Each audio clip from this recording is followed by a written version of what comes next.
Hydraa chief Ranganath నాకు బాగా close.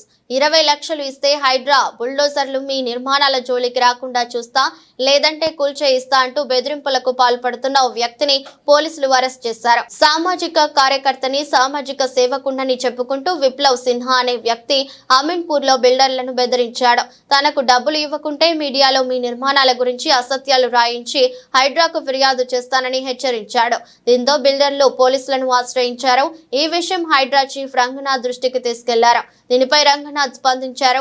Hydraa పేరుతో కానీ అధికారుల పేరుతో కానీ బెదిరింపులకు పాల్పడితే జైలు శిక్ష తప్పదని హెచ్చరించారు.